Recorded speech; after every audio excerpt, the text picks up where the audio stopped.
আর না খেয়ে পুষ করে আমি আর কতদিন কাটাবো ঠাকুর? ঠাকুর আমি শুনেছিলাম তুমি গরিবের বন্ধু ঠাকুর, কই কই ঠাকুর? তাই কিছু বলে ঠাকুর আমি আমি কি অপরাধ তোমার কাছে করেছি ঠাকুর? কেন কেন তুমি আমাকে একটি বারের জন্য কেন কেন একটু ঠাকুর কি তোমার দয়া দয়া নামে বলছো ঠাকুর?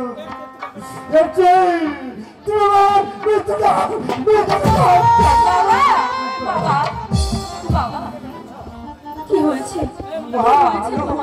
তুমি এমনি করে কাঁদছো কেন বাবা? আমি আবার শুনে কাঁদছি তাহলে আমি কেবল ভাবছি সুস্থ কথা বাবা।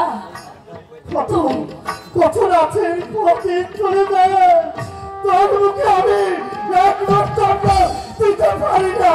আমি তোর পিতা, আমি তোর পিতাকে শোনো বাবা, বাবা তুমি তুমি এমন করে আর কেঁদো না।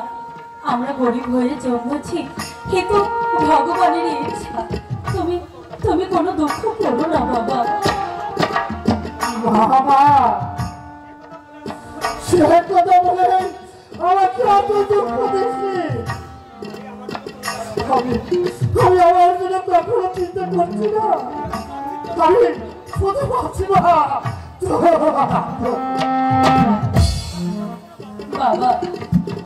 আমাদেরকে নিয়ে তুমি আর এমন করে ভেবো না।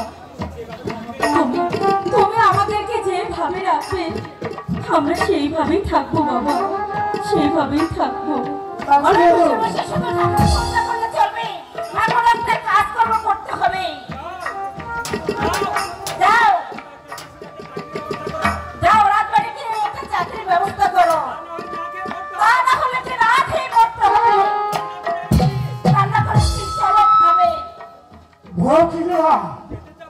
খেতে যাবো বলো চিংড়া, ঘরে তো কিছুই খাওয়া ছিল না।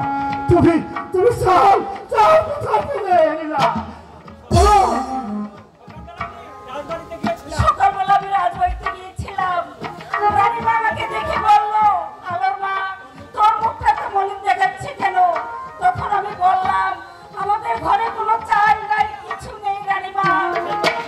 সেই কথা শুনে রানীমা আমাকে একটু চাল দিয়ে বললো আমার মা তুই মাঝে মাঝে আমাদের বাড়িতে আসিস, সাধ্য মতন যা পারি তোকে আমি দেবো। চল মা আলো তুই আমার সঙ্গে চল। না বাবা আমি এখন কিছুই খাবো না, আমি একটু পরে খাবো। তোমরা যাও যাও মা, বাবাকে খেতে দাও। আলো আমি তোর জন্য অপেক্ষা থাকি, তুই খুব তাড়াতাড়ি চলে আসিস মা। ঠিক আছে বাবা তুমি যাও, যাও মা, বাবাকে নিয়ে খেতে দাও। হ্যাঁ মা, তুমি আমার বাবা মার দেখে দেখো ভগবান আমাদের একটা বুদ্ধি করে দিও। বন্ধুরা কি হয়েছে কিছু বলবে? তোর বাবা একেবারে বোকা। কেন কেন আমার বাবা বোকা? তোর বাবা একেবারে বোকা, না খেয়ে শুকিয়ে পড়বে তবে একটা খাপ কাজের ব্যবস্থা করবে না।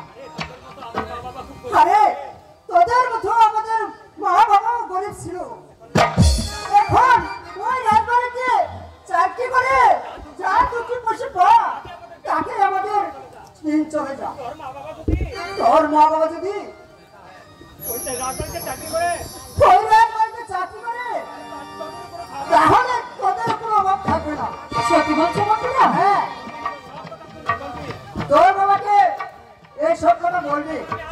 এখন আমি আসি। না না আমি যাই, আমি বাবাকে বলি তুমি রাজবাড়িতে যাও, একটা না একটা ব্যবস্থা ঠিকই হবে।